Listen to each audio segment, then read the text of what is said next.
evening, everybody, and welcome to the Comedy Cellar Nightly Show. My name is Dave Juskow. I'm here with Mike Suarez, and it is Tuesday at 6 o'clock Eastern Time when we bring you this show on a weekly basis to show you how great the Comedy Cellar Club is right behind me in the West Village of New York City. If you were to come down to the Comedy Cellar tonight, well, you'd be able to see the great Tom Papa and Come to Papa Live, a show I've been on multiple times. And tonight, his guests are going to be Rick Chrome, as usual, but also our friend Rachel Feinstein. So you can get down. I think it's at 8.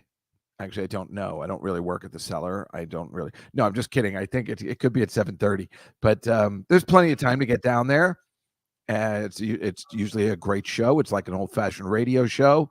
But Tom Papa is awesome and kind of one of the best comics around, for real. I didn't even realize he was that good until somebody told me, no, he's really good. We hadn't met. No, now we're friends, but the first time we met, I didn't know who he was. I just went on the fact that people said, oh, he's terrific. No, you're going to love him. He's great because, he came well recommended.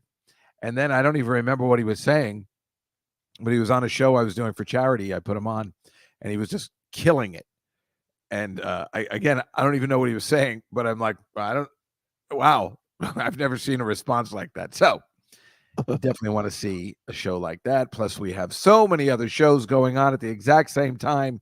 You're never far from high quality comedy. Nice to see everybody. Hello, Anonymous. Hello, JWB671. Aaron, nice to see you. Yes, exactly. So he's been to the Tom Papa show. He says, come to Papa is fun. It certainly is. And Catalina is here today. Catalina, almost ready to make her trek into New York City. So nice to see everybody on this rather chilly Tuesday in New York, although I think the weather will get better, which I hate. I actually prefer. I'm wearing a sweater today, and I just want to keep wearing sweaters until at least April, but it's just never hot enough anymore. It's just the way it's been, it doesn't snow, it doesn't get hot, it doesn't get cold anymore. I like when it's cold. I like bundling up. Plus, if you're overweight, then it's pretty good. So they're saying it's 37. Catalina's saying it's 34 degrees Celsius. Anonymous says that's equivalent to 93 degrees here. I know it's summer in Chile because Catalina just came from the beach. It doesn't make any sense to me. I know they're south, but I thought it was the other side of the world that was summer, like Australia, not just south. Because I know Chile does get cold at some point. But this is their summer, I guess. And I told her, why are you coming to New York City in February? You dope. But like I just said, February ain't what it used to be. So it's going to be absolutely perfect. Guest is here. Okay, great. Yes, we have a lovely guest with us today because you asked for it and you got it. Let's just bring him in. Please welcome everybody. We've been waiting 2 weeks. Russman Eve. Oh my God, look at this. Wow, I can't believe anyone was asking about me. Maybe turn it this way. Yeah. Right, Mike? Yeah. Yes. Yes, that's much this better. looks so Hello. bad. This is terrible. No, that's not good. It doesn't turn? No, it turns, but yeah, that's better. It is? Yeah. Oh, I hate the way this looks, but anyway. No. Well, you look terrific. I don't feel I look. Liz from Canada is now saying, "Hubba hubba." Oh, that's very nice. Anyway, how are you, sir? How am I? Yes. Well, I'm good, but how are you? You've been sick lately. That vaccine has kicked your ass. Well, I got double vaxxed and had a bad. It wasn't too bad, but we got a little bit sick for a few days. But I'm coming out of it. I'm doing okay. Yeah, and you don't usually get sick. You're probably the most fit, healthiest person I know. Oh, that's not true. Of course, you and I both know we've been talking about Dave Attell and the fact that he never gets sick but he'll get the sickest anyone's ever been if he stops smoking cigarettes. I believe somehow that's protecting him. That can't be a real thing. It makes sense to me. How can he never get sick? That's He's crazy. in a crowd every day. He doesn't take care of himself, and he smokes a pack or two a day. This guy should be really sick. Yeah, that's incredible. That is incredible. Yeah, I think 3 packs. Is it like 3 packs a day? I hope it's not, but Okay. it's amazing. Right. But Russ, Yeah. Mike had a question for you too, and I was curious myself. You're still fasting, right? Yep. But how many days do you do it now? I do Sunday night through Wednesday night every week. Sunday, Monday, Tuesday. So it is 4 days. No, it's 3. 72 3. hours. Because that's why I wasn't sure whether it was 3 or 4. Yeah. So Wednesday night, when we finally go out for your birthday or we go out for somebody else's birthday, you are good to go. I'm good to go. That's why you like making it on a Wednesday. Yeah. That's your Well, I eating don't. folks. That's my that's favorite thing to do is watch this guy eat, and he doesn't eat like a pig or anything. You would never know. I just enjoy watching him eat because I know hasn't eaten in 4 days. Wow, that's and to be determined. I don't even know where we're going yet, so I'll let you know about that. This can't be fascinating to your Well, I'm excited. So if you remember, folks, last year for Russ's birthday, it's one of my favorite stories. We went to Tony DiNapoli's, I think it's called, and I had gone to 3 places in that week that were apparently called family style, and Tony DiNapoli's was actually the only one that was family style, true family style. But me and Russ and Dave, we asked for 2 chicken parms, and they were like, maybe you don't understand how it works here. It's family styles, meaning one will be plenty for 3 people. And we're like, yes, but we want 2. Yeah. And, we understand. And the guy would not bring, he goes, no. And the waiter just would not bring us what we wanted. And then remember, he goes, I'm going to bring you 1.5. And then he bought the 1.5. And then we were totally full. And we knew this was going to be the case. But then I told Russ, it's up to us to finish this thing so we can make the waiter look ridiculous. That's the most important thing to me. It's always weird when you get a waiter with an attitude. It's always an interesting. Like the Carnegie Deli was like known for that, right? Where you get the Carnegie Deli? Yeah, where they'd give a total attitude, and it just but that's okay. If the Carnegie Deli is when you go into a place where the waiters have attitude, that's on you. Well, it has to start somewhere, right? But Tony DiNapoli's is not known for waiters having an attitude. Well, it has to start somewhere. So maybe that's their new thing, their new hook. I find it funny sometimes, he ended up being I do. No, are you kidding? That was like the best day ever. I haven't stopped talking about it because once we finished it, the waiter came over and gave us the look we were hoping for, which was like, oh. Oh. Yeah, that's right, jerk off. Liz says you look amazing. Oh, wait, are you saying is Liz from the Cellar? No. She lives in Canada. Are you talking about Attell? That looks amazing, or Russ? What's happening? I hope she means Attell. Oh no, she likes you. She's very excited. It was Liz, and who else requested Russ? Mike, do you remember? Was it the Back to the Future guy? I think so. Right, he's not here today. They requested you, what about Russ? And I'm like, oh yeah. Who's the Back to the Future guy? What's his name, Mike? A week late. Yeah, right. A week late. His name's a week late, but he has a Back to the Future logo on his thing, and that's what I was thinking. I couldn't think of the name. A week late. Thank Ange. Ange, hello, nice to see you. And Judy, I hope you are doing well. I saw you pop in. Aunt Judy, goes in and out of being well, but she is the best, and everybody wants to hang out with her. I don't know if you ever met her. Yeah, I remember once at the. Were you around in the Catch a Rising Star days on 8th Avenue? I was there just at the end, I performed there a few times and it was closed. But nobody blames you. Well, I wasn't. As I said that, I was like, he's gonna come out with a joke. So no. I could have been the last. Yeah, maybe. So that was my place. I used to hang out there all the time, obviously, and was very close. Beautiful with the place. Yeah, well, the place was amazing. The club itself wasn't really good, conducive for comedy. The backdrop was amazing. Remember, I had my show there. It was called The Loft, and it was my apartment and stuff. And anyway, that was a sweet magic place. I had a point to the story. What was it, Mike? I don't know exactly anymore. We started about by asking about his fasting, and then that was about his what? On the David Tell. No, I knew that David Tell. Now I can't remember. Something about Catch a Rising Star. He passed away, that gentleman, right? Yes, he did. I actually just texted his wife every week. I text her the link because they used to love to watch the show together. Rick Newman. He was the best. Died a week after his best friend Richard Belzer. You know the way I'll go with Attell. Me and Attell will die. I used to see those guys in my neighborhood frequently.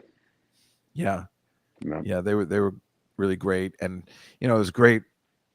Belzer would come on my show sometimes and hold my hand and insult me. It's like it was awesome. Like really interesting times. And God, it was so. And we could just drink at that bar all night long. It was the best comedy club hangout in New York City. In LA they have places like that, but in New York they didn't have a dedicated bar to hang out. That's what the Cellar's, of course, missing, even though it technically has one, but it's not. You know what I mean? Right. Yeah. That's all. What are you going to do? Mike. Oh, by the way, Russ, who did you bet on in the championship? Did you have any? No, I had no preference to the Super Bowl. Yeah, I did have a preference. I wanted the Ravens and the Lions to be in the Super Bowl. Oh. So I completely didn't get any of that, but a little tired of the Chiefs, a little bit. Everybody is. Yeah, it's like enough already. And then, I have no feeling about the 49ers. So Detroit, everybody wanted Detroit. Right? Yeah. I mean, it would have been fun, but I didn't think they were going to make it. I really didn't think they were going to make it past San Francisco. What? Well, it was so close. They were up 17 points in the first half. Well, I think when you get to a place like that where they are now, you move, and you move closer, and maybe next year's, they can make it, or the year after that, they'll make it there. I don't know about that, buddy. I think. Well, now that Tom Brady's gone, it's not too horrible. You just got you got to beat Mahomes, but right. Mike, why don't you put up you want to play the we're not making picks, but or you want to just put up the sign of what happened last week? Okay. 1 second. We've made picks all year long, so we are at the end here, and this is what happened last week. The Cookie Monster went 2-0. You got to be fucking kidding me! Cookie Monster. What? How is that? That's you see. This is why you shouldn't gamble, folks. Cookie Monster went 2-0. We all the Peanut Gallery, which went 4-0 last week, went 0-2. Mike and I went 1-1. Both the different games wrong, and the Cookie Monster went 2-0. Unbelievable. Obviously, the guests are kicking our ass. It's so embarrassing. These are all people, Russ, that know nothing about football. Talk about Sarah Silverman, Wayne Fetterman. I think didn't Tom Papa make picks once? Greg Fitzsimmons. Fitzsimmons and Tom know a little bit about football, but mostly it's just guests that have no idea. A couple of just hot girls, and they kicked our ass this year in the pool. Wait, why is the Cookie Monster 2-0? Didn't he pick Detroit? It looks like. Yeah, they covered. Oh, the spread. Sorry. Okay. Got it. We play by spreads here. Got it. Well, Russ, please. No, I understand. I'm not. Everybody's asking. Well, hold on a second, everybody, because everybody's asking about your fasting, Russ, and it is fascinating. So hold on a second. Okay. I'll just say that the Detroit covered, the Ravens shit the bed, and next week will be our last week, and we'll bet the game and the over, and see where that leads us. Although the only thing that can happen is either Mike or I will come in second place. So that's exciting. So Russ, everybody kind of wants to know. Do they want to know? I find it such a boring topic, but if people want to know, I'll answer any questions. I can't believe you think it's boring. It's fascinating. It's fascinating because how many people do you know can fast for 4 fucking days? So I happen to know Catalina. He does train when he's fasting. and he does drink alcohol if he wants to and some coffee, but he does not eat. I don't know how he doesn't just yell at people all day long or pass out. Hold on, just out of curiosity, do you train when you're? Oh, yes, I absolutely do. So I can, your body adjusts pretty quickly. It's really pretty fascinating. So I run and lift weights through it all. I lift weights on the final day before the food, but the other day is just running. What do you run around the park or something? I do. I started going. I broke finally. It gets a little when it's very cold and the high wind. It's too much. So I joined the gym and I have been doing the treadmill in this winter. But for a couple of years there, I was doing the park. There's a gym next to my house that I've always wanted to go because they have a track indoors.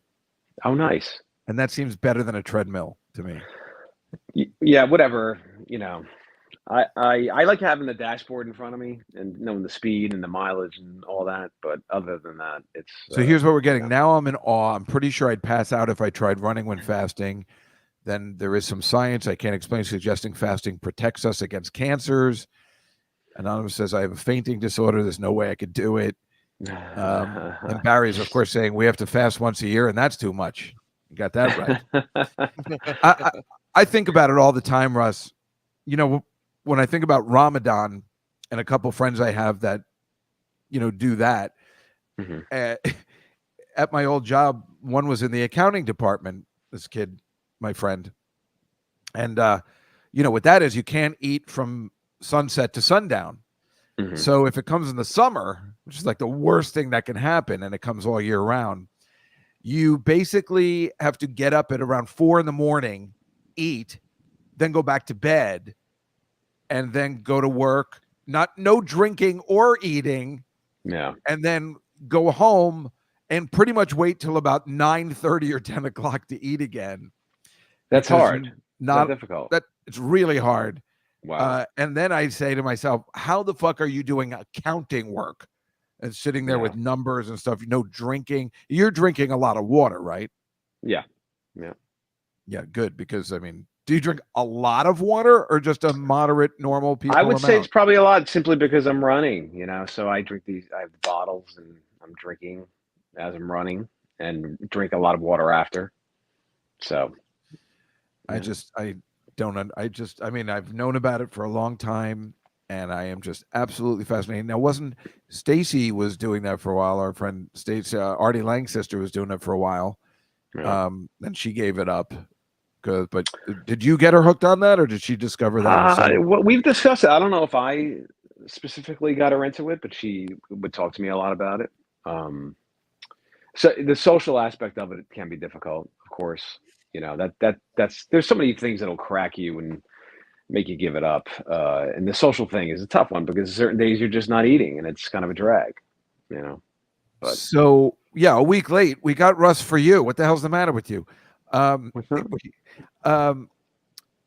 my last question about it is kind of, so do you eat huge on Wednesday night, or do you eat moderately the rest of the week until Sunday? It's pretty much as I want when I do eat, but it's all healthy food. So I don't like the junk food. I know it's oddly enough, you're no fun. But what's weird is that you don't even want it after a while.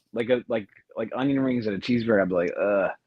And you just change where you really just want the healthy food and it tastes great. And it's, I know it's see, here comes the boring part. Here comes the boring wave that I told you was no, there's nothing boring about it. It's fascinating. And like I said, I just love watching you on an eating day. It's the best. I remember when we used to go to the diner and just hang out, like, you're like scraping the plates together, like with all the food. And it's like exciting. Off, Normally, if I'm doing that, people are like, God, he's disgusting the way he eats. But when you do it, you're like, no, it's an eating day. He's got to eat. So that's one of the good things about it, because I don't like to have to, like, counting calories, which I have done years ago, is just such a drag. Like one slice of pizza would annoy me. Like I just want the whole pie or none of it. Yeah. I want it not have to stop when I have, you get it. Catalina says, Dave, he is very cool. Can we have him on the show more often? Well, I've been trying, That's so but nice. he prefers it. I this can't. way, Well, remotely. Catalina, thank you so much. I can't imagine this topic is that cool, but thank you. No, it's amazing because no one has ever heard of it before. Because this isn't intermittent fasting, is it? Is that what it's? Because somebody told me it's not called that. Well, I guess by definition it is, but I don't think anyone's quite doing what I'm doing that I know of. Even I've read Did you about invent it tons. No, I did not. But I don't think anybody's doing 3 to 4 days a week with exercise and every week. I don't know if anyone's doing that. And I'm just, look, it's odd and strange to hear, but I'm sort of just experimenting with myself, and I've been doing it for almost 14 years now. 14 years. I didn't. Yeah. Jeez. Well, not to this level. I had to build up to this level. So, so we'll see. If I drop dead, you'll know it was the wrong choice. Scott K says Russ is too handsome to be a comedian. Eat something. You're completely right. That's why he had to give it up. He was too handsome. Oh, that's no. He had to leave the business because of that reason. Everybody knows comedians are disgusting. Really, until Sarah Silverman came along, comedians were pretty gross. If I could leave one last boring message, your health is everything. Your health is just everything, and I'm fit as a fiddle. I am extremely healthy, and you should see the way I eat at home. Yeah, well, it's just very important. And I had a family. I watched everyone's health go very young. Everybody was either dead or in trouble by 40. So I just made it a point that I was going to be on my health. Ange, I'm not ignoring you with the benefits. Why are you asking the benefits, please? The benefits are, look at him. He's amazing. Oh, looking. come on. He looks terrific. He's kept all his hair. I look so bad in this thing. But no, anyway. He's able to wear a T-shirt at this age. I mean, without, looking some baggy like T-shirt, an aging rock star. It's unbelievable. I mean, it really is fascinating. And you do look amazing. And thank you. It's like, I think I look terrible on this thing, but anyway. No, you're wrong. And sometimes it's funny when, I remember there was an old WKRP in Cincinnati episode where Lonnie Anderson was dating a guy named Steele, and he kind of they just looked so good together. They kept looking at themselves in the mirror as a couple. And I've seen you out sometimes with a girl, and and it's just like you guys just look like a postcard together. Oh, that's very gracious. Thank you very much. But the best part about you and this particular girl I've seen you with is that you keep pushing each other to look great. And it's really funny, like she's giving you shit, like, you better not lose, and you're giving her the same, and it's exciting. Well, she starts it, and I just say, well, then you're going to come along, I hope. What can I say? Speaking of which, actually, Arno Penzias died last week. I was going to talk about this in the podcast. Now, he won a Nobel Prize in 1979 for discovering the Big Bang Theory, or at least the theory to the Big Bang Theory. And I knew him as a kid. We used to live next door to each other. So it was really exciting when he won the Nobel Prize to tell everybody, oh yeah, I know that guy. And he would come over and stuff, and we knew his kids, and he'd have a sukkah every sukkahs that we'd go under and stuff like that. Then he got divorced because he became kind of a rock star in public speaking. You win a Nobel Prize, you become a rock star in whatever circuit you're in. Yeah. You definitely become the king. Winning a Nobel Prize is pretty fucking tough. So if you can't get laid for winning a Nobel Prize, you've done something horribly wrong, no matter what it is. And this is the Big Bang Theory, which everyone knows, but did not in 1979. And he went on the circuit, and his wife, who's still angry to this day, like, good, I'm glad he's dead, because she didn't keep up appearances. He became this guy. She just kept dressing kind of like, and didn't keep up. And as sad as maybe that seems, it works the opposite way too. She didn't keep up and keep herself looking good. And they were going to big events and tuxedos and everything. And, he left. Wow. The kids are still angry, and they're like, how could you do that to mom? And that's always going to happen. But I blame the mother. I'm so angry. But I have a How I have a picture of fragile. him somewhere. In fact, I have a picture somewhere where I'm with him wearing that shirt you're wearing now, except it's beige. Oh, this shirt. Yeah. Meanwhile, also today, we got this bad news.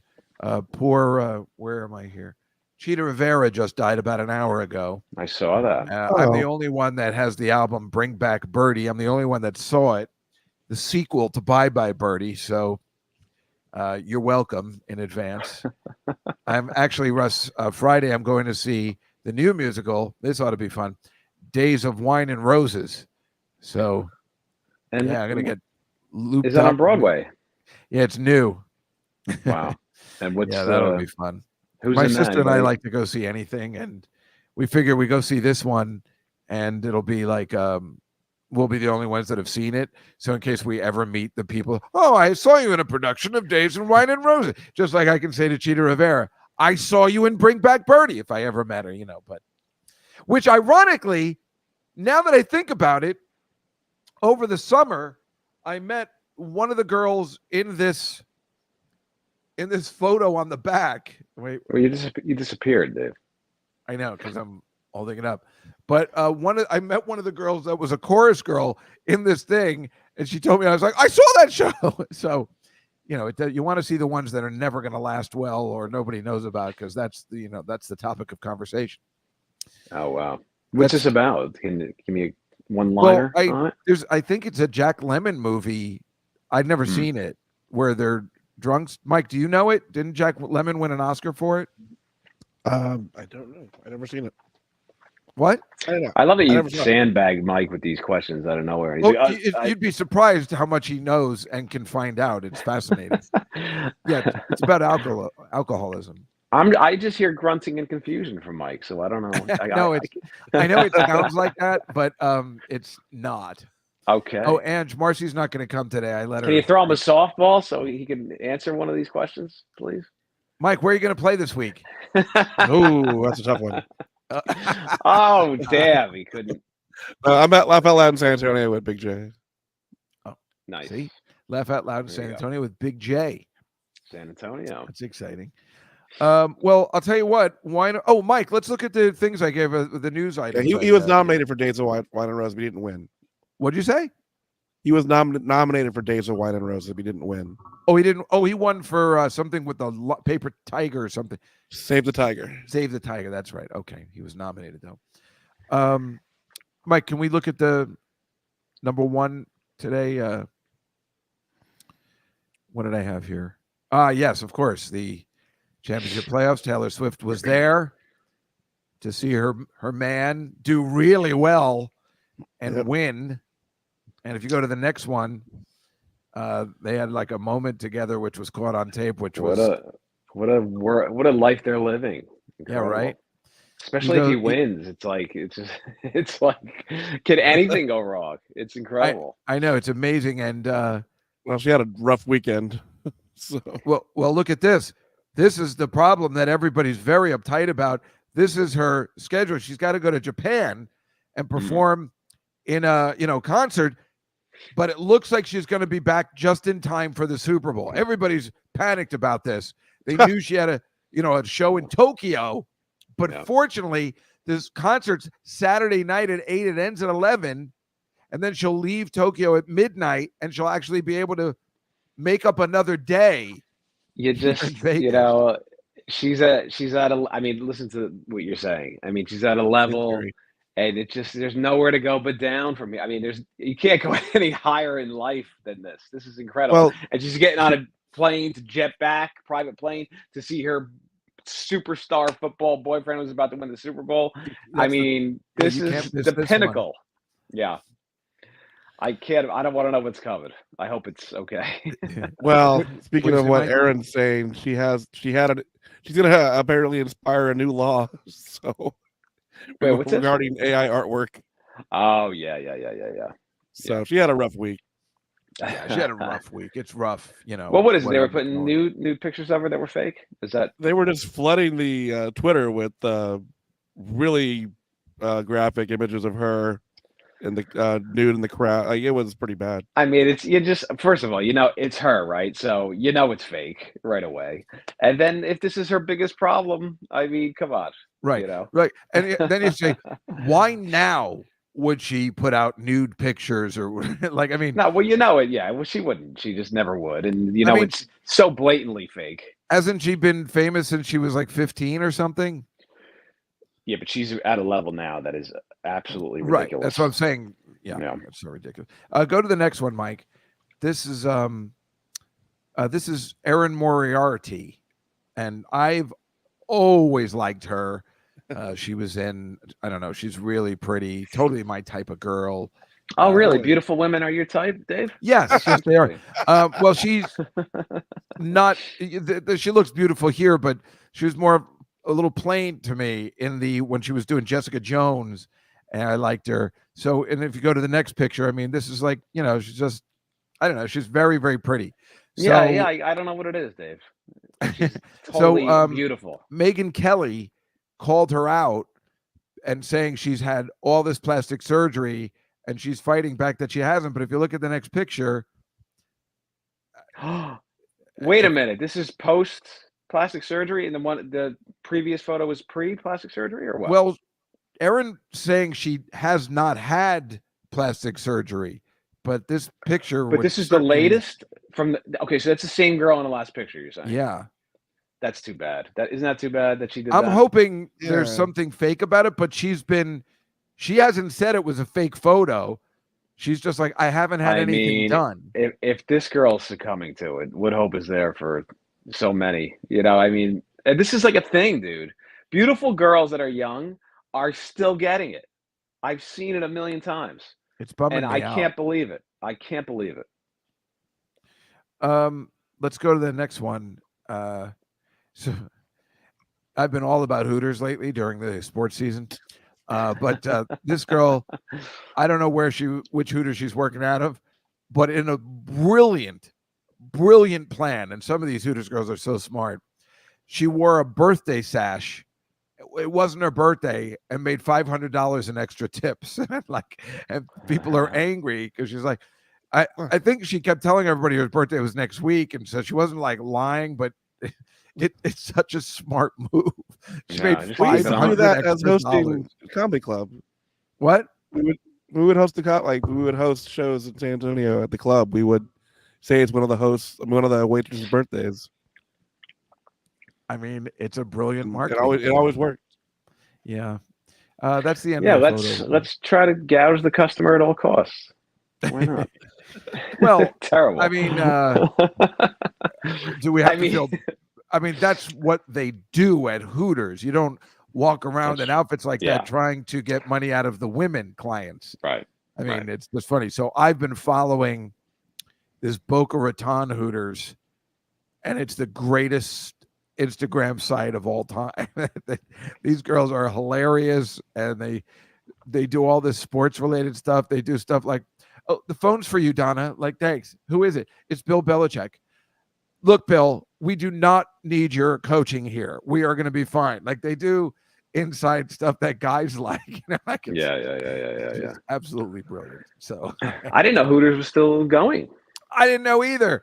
That's what makes it so funny. It's in this day and age. How can that still be a thing? But yeah. Meanwhile, I would never want to go there because I don't want to eat in front of those girls like the stuff I'm going to be eating. I don't want to have chicken wings. First of all, they have the worst chicken wings I've ever had in my life, so I'd never order that there.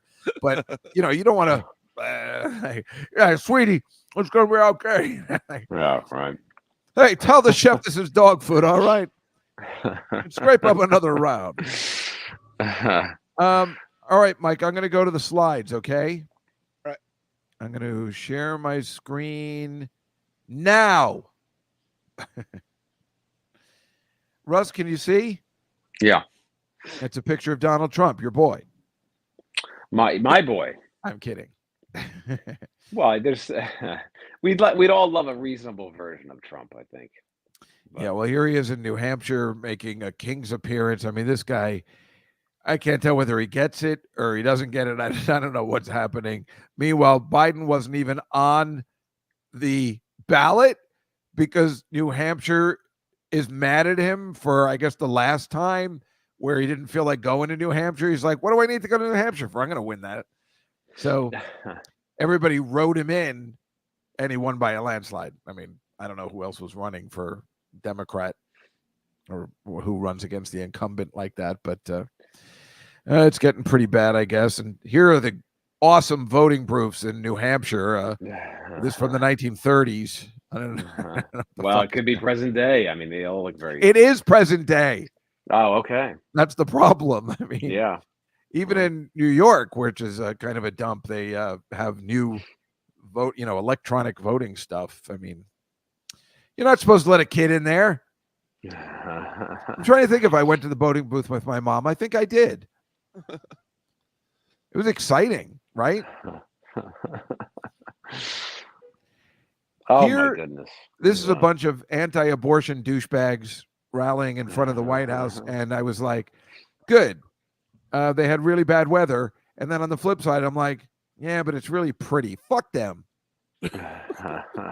So hard, yeah. Confusing on that one. Oh, no. Yeah, well, this guy, he's one of those douchebags that does those biathlons. Yeah. And he's exhausted and he just passed out.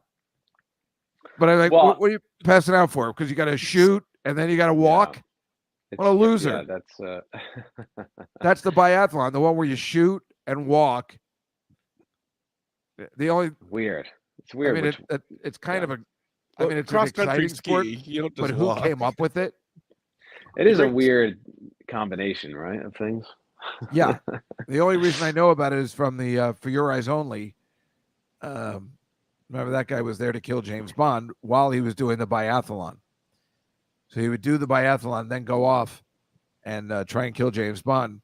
And remember, Lynn Holly Johnson was like totally looking for him. And then he just ignored her. And that's when James Bond knew something was up. I loved Roger Moore. People didn't like him, but many people didn't. I know you do. Loved that's why I him. put it up. Me too. I loved Roger Moore. Russ, anyone our age loved Roger Moore. Yeah. I also love the other guys too. I love Daniel Craig. But Roger Moore is the guy we grew up on, and he's awesome. If you're not our age, you must hate Roger Moore. But he was so cool and so classy, and even when he got older, he just kind of relished the role, and he got it. He has one of the coolest moments in a Bond film. I'll try to be quick. When that bad guy takes him pigeon shooting. Oh my God, I love that. And how great is that's one of the greatest written, cool little ploys. Right, he goes, you missed Mr. Bond. Because the assassin's in the tree. The assassin's in the tree. Yeah, and then he pulls the thing. The birds fly. James Bond clearly misses, and he goes, "Hey, you missed, Mr. Bond." And then the assassin comes out of the tree, falls down, shot dead. He goes, "Did I?" Awesome. So awesome. Because Russ, when you're a 13-year-old boy, that's the greatest thing ever. When you watch it now, you're like, "Oh, come on." No, I watch it today, and I like that is cool. That is I still like it. I'm just saying, I can see cool. where other people would be angry at that scene, but I love it too. Wait, why would you be angered in the context of because all it's other so insane? Stupid. How did he Bond see him? scenes? Like all that kind of stuff. But come on, you're reaching. I'm sure that was great. Your caliber. That was a good villain with Drax. Yeah, that's right. Of course. That's right. And then Christopher Walken played that villain. Remember? That's in A View to a Kill. You're right. That's another one. But anyway, do you remember when he's in the office with Christopher Walken in the beginning, and James Bond is talking like he's another guy. He's like pretending to be somebody else, and Christopher Walken has his whole identity on his screen. Right. And he gets to the point. It says "License to Kill." He goes, "Whoa." Just the way he does laughed. that. I love that. It was like it was the way he did it. He goes, "Whoa." Yeah, at License to Kill. He also does that on the Golden Gate Bridge when he's about to slip. He starts laughing too. But it's like the way he laughed. It was like, oh. Roger Moore hated that scene where they kill all those people. He was very upset about that because that was too much, I think. And I agree. But this guy was so cool. Kids would come up to him and talk to him, and he'd be like, "Shh, I'm hiding out. I don't want Blofeld to find me." Like he just relished the role, whereas the others were all angry. Yeah. I think that's what made him so cool. He was great. Here's the stupidest sport ever in the history of the Olympics, the double luge, except when it's two girls, it's kind of hot. When it's two Double boys, luge. it's kind of gay. Wait, you're showing these because you're getting ready for the Olympics in Paris? Is this what you're alluding to? Well, you those just- are Summer Olympics. But they still have them year round so they can qualify for the Olympics in 2026. Oh, but what's making you show these pictures today? I just found this is things that are going around in the world as we speak. Oh, okay. Got This it. was a competition that these two girls won. They're from Italy, but the double luge is just stupid. It's also winter. A lot of strange. But when it's the men, this is just gay. It's so weird. That is and these weird. are, I mean, if these hot girls who are lugists or whatever you call them, are doing this, that's something sexy about that. I didn't think those were flowers at first. I thought they were eating chicken wings. Yeah, that's what I thought too. It looks like they just See, now this is a fun luge. Yeah. But here's the problem. This is in Egypt. I don't understand how they have snow. Well, they're not competing, right? They're just having fun. No, they're just having fun. But yeah, it's in Egypt. That's why it was interesting. Well, they probably made it. Seasons in the world. This is in Colombia. They're suffering from all these fires like we all are lately. And to try and get rid of them, they have a helicopter with a little thing of water. I'm sure that thing is bigger if you're on the ground, but I just don't think it's going to help this. No, you often see that, and it's like it barely makes a dent, it seems like. Right? Because what they should be doing is dropping an elephant down, and he squirts water from, like, takes from the river, and, he can do it from his snout or whatever that's called, trunk. That's the way to go. These guys got it all backwards. Ray Liotta, may he rest. Oh, I know. He was the best. He was so great in Goodfellas, boy. And this is some cattle going downtown. They're moving from one end to the other. This is in Montana. I thought it was in another part of the planet, but this is the United States, and it's 2024 here, but it looks like it's 1954 here. Is this is organized, I'm sure. Yeah, no, it's organized. Yeah, but it's just, I was looking at the town and I'm like, yikes, a hotel. Who's staying there? Look at those fish. Oh, here? Yeah, they're like two gigantic billy bass. Yeah, well, I guess it's a Gill's Goods. I guess you think they sing happy birthday like at Stripper's Pizza? What? Oh, the fish? Yeah. Right. Those little ones.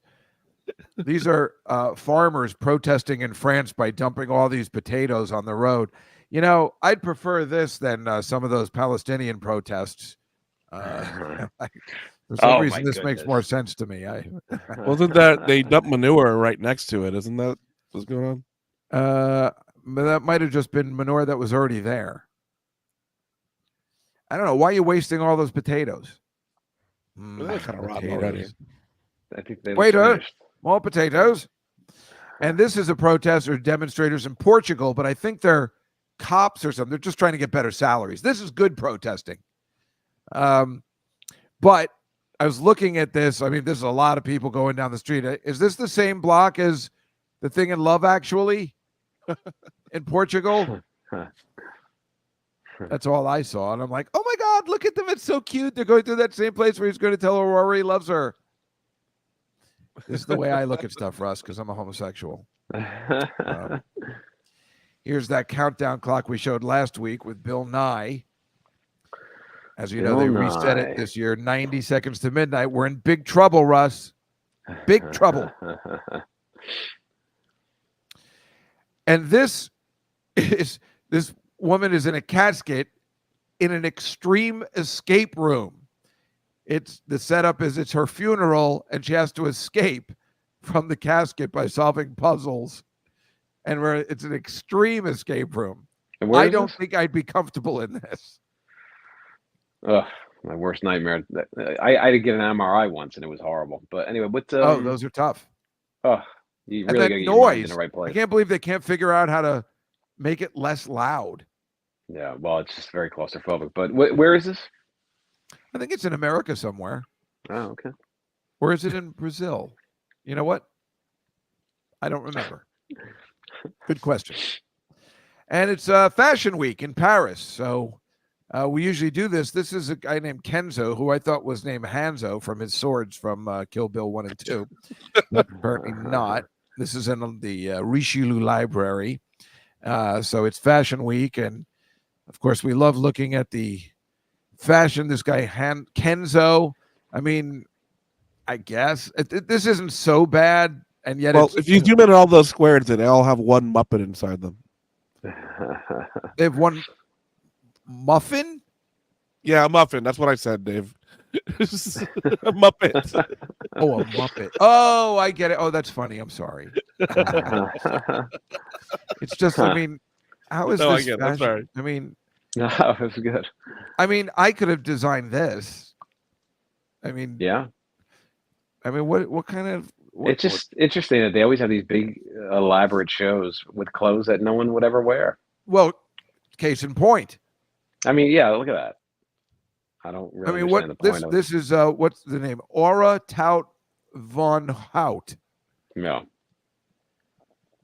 But I no, mean, but really, yeah, what is the point of that? Is that because you're not? We love showing this because we exactly who could possibly wear this. It's clothing out of magic eyes. If you see a sailboat, I guess. If you stay even if you wore this to the Oscars, you'd have to be a weirdo to wear it. You know, it's not. But isn't the point to generate buzz to sell more of your clothing line? Like what? But who's going to buy this woman's clothing? I mean, no, that's what I'm saying. People who want to fight Superman. Right. Yeah, they do. They look like a supervillain.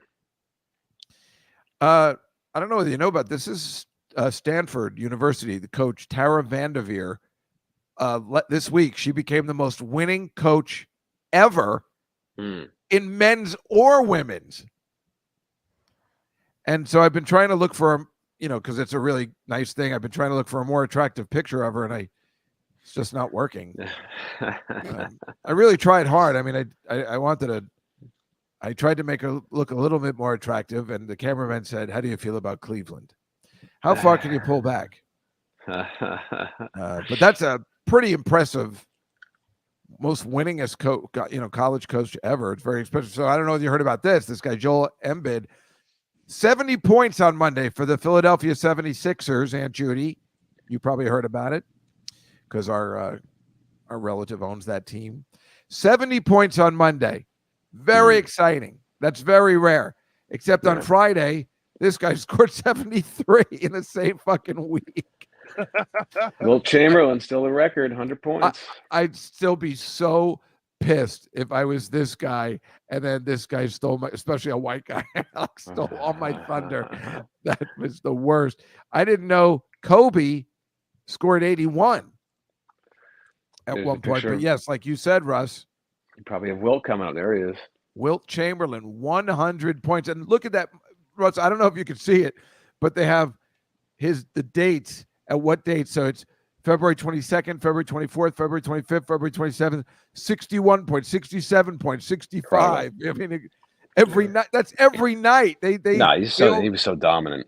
Yeah. It's not like now where you have 3 days off before you play again. Right. And isn't he the guy that slept with 1,000 women? 10,000. 10,000. Yeah. Where does he have time to sleep with 10,000 women when they're playing almost every day? Come on. Yeah. Well, that's why he only scored 60 points the other night. Oh, I guess you're right. Right. He must have got heavily laid in Boston that day. He only scored 30. Huh. How about this? This is the World Surf Big Wave Challenge. I mean, now that is a woman, but I'm going to say now that's manly because holy cow. Russ, do you surf? You look like a guy that would. Oh, I don't, but thank you. But no, never did it. Never did it one time. That's so impressive. It just, and there's and the fear of a shark attack. Somebody had a funny joke many years ago. That's like being a boxer and you're boxing and a gorilla could jump in the ring at any moment. I don't know who that was, but it was. You got to figure if the waves are like that, there's no sharks in there. That's so nuts. That's completely wrong. You don't think so? I was just. It seems like where the water's that rocky, they wouldn't be. Please, they're so far under the surface that they don't. you know, but they do come close if food is, available. I do know. This is a canal in Nigeria that's polluted with styrofoam and single-use plastic. If these guys are the reasons I can't get a plastic bag at the grocery store, I'm going to go over there and slap somebody in the face. They're the reason I can't get a proper coffee cup at Dunkin' Donuts anymore. What the fuck are you guys doing over there? Thank you. And this is in Rio de Janeiro. It's a street party. And see, I hate parades, Russ, and I hate protest. I hate anything that blocks my way of going on my daily business. But if I saw people on stilts, I might be okay with that. Yeah, you get bored with that pretty quick, though. I know I'd get bored with it, but at least I would appreciate that they're doing something else other than just walking and waving or playing stupid college band music. So, and these are a bunch of students in India taking a holy bath. Yeah. And it just reminded me of this again. So I don't know. Oh. Gay. They're all growing up to be luge experts. No women. Now see if women were giving a holy bath. Now that's hot. Just like the luge. This is gay. And finally, a couple of bird pictures. For some reason, Britain has a pigeon winning contest. I don't know what the fuck they're doing over there. Yeah. But the last picture today is the best picture. These are called long-tailed tits. Okay. The end. There was no way I wasn't showing this once I found out what they were. Long-tailed tits. I'm going to bring it to my class so I can just keep saying the word tits. But these are long-tailed tits. It's okay. And the teacher just kept saying the word tits. No, I was teaching them about long-tailed tits. And since it had to do with the 80s, it just made sense. Where are those birds? What country is that? China. Okay. Oh, Scruffy made this, Dave.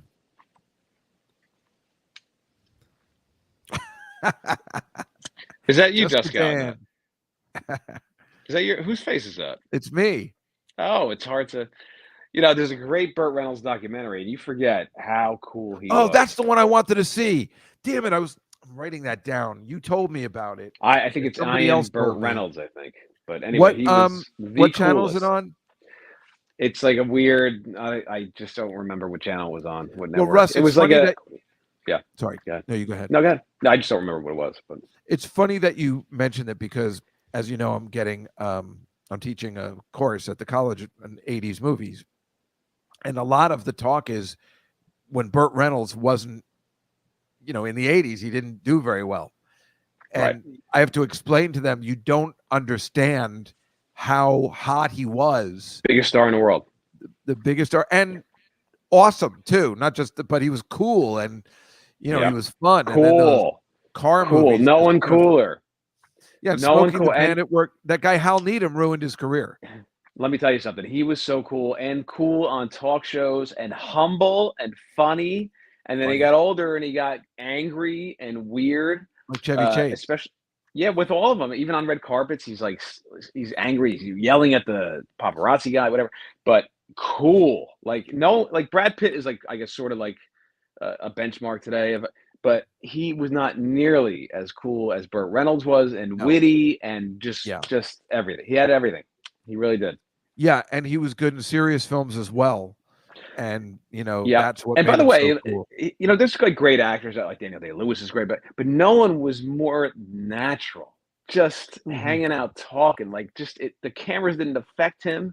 He was there was no one more natural than him, and I really can't think of anything analogous to that today. Any actor, that level of calm coolness on camera. Yeah, no, you're completely right. They don't really have movie stars anymore. Social media has kind of ruined everything. And I'm sorry, Edge. I mentioned I'm a professor because I'm in the middle of my class. It's obsessing me. So let them know too that when you're a star, then was there 3 channels back then? That's what I was trying to explain. about talk shows, about the Tonight Show, and why those shows aren't necessary anymore. They were completely necessary. I mean, they were awesome in the 70s because you had a guy like Bert Reynolds who was a bona fide movie star, and then you see him be himself, like you just said, because a lot of times it was great seeing him on. He would do gags. They do, he'd just spray Ed McMahon with whipped cream or something like that, or shaving cream, and it was awesome. But because we didn't have another way to see our celebrities. It's like, I mean, think about how big Taylor Swift would be with no Instagram and none of this. Like, and if she came on a talk show, like when Madonna would something, even at that time, she'd come on, it would be huge. But now those things aren't necessary anymore. We have access.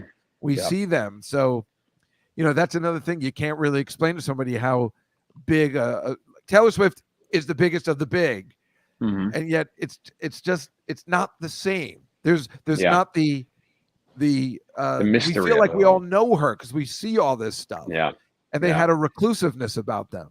Right. Yeah. Yeah. And much bigger barriers to entry back then. Yeah. Yeah. You really think Hal Needham's the reason? Do I what? You really think Hal Needham is the reason? Oh, yes, absolutely. Because Hal Needham, I believe, directed Smokey and the Bandit 1 and 2, and then just kept directing all those movies, and I think guilting Burt Reynolds to be in them. Like, oh, can you do me a favor? So, I turned down some big roles. Burt Reynolds, that would have changed his career.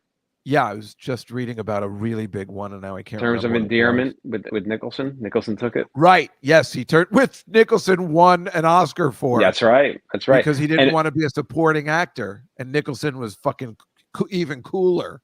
Yeah. And by the way, he turned down the James Bond. They offered that to him. Well, that I didn't know, but that wouldn't have worked. Yeah. Didn't matter. They wanted him. I'm just saying that, I mean, it would have worked. He wanted him to do it. Way, but you're missing the Britishness of that's the. He would have had to have done the accent. I don't know how effective he would have been. No, that would have been awful. I mean, he would have been like Roger Moore. It would have been all tongue in cheek. Probably. Yeah, probably. It's probably best that he did turn it down, but he was offered it. That's cool. Yeah, he was. So I just watched the one with Candice Bergen and Jill Clayburgh, Starting Over, which was a later one. I'd never seen it, and I thought it was interesting. And it's so he doesn't really go back and forth because he would make like Sharky's Machine, which is a really fun to watch movie, but it's not very good. Mm-hmm. And then he would make Best Little Whorehouse in Texas, which is a great to watch movie, but it's not a great movie. Right. But Stroker Race was where I thought it really fell downhill. Oh yeah, well and then Lonnie Anderson, and that's the problem. Yeah. Back then, you use a TV star in a movie, that's also an issue, and TV and movies did not mix back then. I mean, Michael J. Fox is probably, there's a limited Robin Williams of people that made the crossover from TV, being TV stars to movie stars. Because I don't really think it was Hal Needham per se, because City Heat sucks, and that's with Blake Edwards. I mean, well, Blake Edwards stinks too at the end. I mean, he was. Yeah, I think he was getting a lot of people at the end, and Hal Needham was just there making his own, Well, Hal Needham kind of started the downward slide, and then he was trying to pick up his career with these people like Blake Edwards and stuff. And City Heat had one of the greatest trailers I've ever seen in my life. I remember seeing it in the theater. Yeah. And it's him and Clint Eastwood. So how can this go wrong? And then it does. What? And then it kind of does. Right? You love it, right? And then he follows it up with Stick, which is, oh my God. And he directed that one. But the City Heat the coming attraction was so amazing. They're having a fight in a bar. They're all both drinking a cup of coffee. And Clint Eastwood was just sitting there, and Burt Reynolds getting the shit kicked out of him. Yeah. And then somebody bumps into Clint Eastwood and he spills his coffee, and there's just silence. And I remember the whole theater laughing at the trailer, but the movie couldn't keep up with that trailer. Right, Mike? You know what I'm talking about, right? I know what you mean. It's just not, I don't know. But he made a lot of just like stuff in the 80s. Too many. Too many bad movies.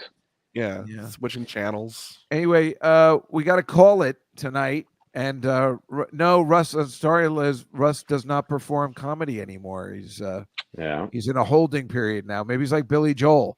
And someday there'll be a window where he returns, but for now, he is has picked up his last microphone. Look, he's not even using a mic today. See, but see, everybody wants to see you come back. Oh, that's so nice. Thank you. Well, But you never is know. there something you'd like to promote? I don't know whether you're doing your Nothing. I want to promote Dave Juskow's podcast. Oh, that's That's very all. kind. Thank you very much. You're Well, very happy welcome. early birthday. Thank you very It's much. in a few and I'll see days, you right? It's Yeah. the 4th or the 5th? The 5th. Okay, it was almost there. So about 5 days away or so. Happy birthday. Yeah, another year. Mike, you said you're going to be in San Antonio with Jay Okerson, right? Yes, this weekend. This weekend. What's the name of the club? Laugh Out Loud. Laugh Out Loud. Of course, we have an emergency Billy Joel podcast we put out this week because he's coming out with first new music in 30 goddamn years. And next week, of course, we'll be reviewing that song. This motherfucker knows we're doing an ADC podcast, and he's fucking with us because he came out with a T song after we've only gotten to the Y's. So now everything's out of order. And Alon and I are, we have OCD, and this is really hurting us, but we're doing the best we can. Yes, my father's birthday was February 15th. He was a Aquarius, which I guess you are. Here. I am. But remember, my TV show is coming up next week on Super Bowl Sunday, Stupid Pet Tricks on TBS right after the Puppy Bowl. So don't forget about that. Otherwise, Are you on that show? Are you on the show? Yeah, I do voiceovers for the animals. Very nice. Yeah. Excellent. Thank you. And also Juskow in the City should be a quality episode this week. I did a lot of interesting stuff this week. So other than that, thank you everybody for joining us. Yeah, we're saying the podcast pushed them to release new. We'd like to think that. And thanks everybody for coming. Next week we'll see you again remotely, and then we'll be back in studio the week after that. Everybody have a great week, and next week we'll talk Super Bowl, and we'll see you next time on the Comedy Cellar Nightly Show. Good night, everybody. Okay, good night.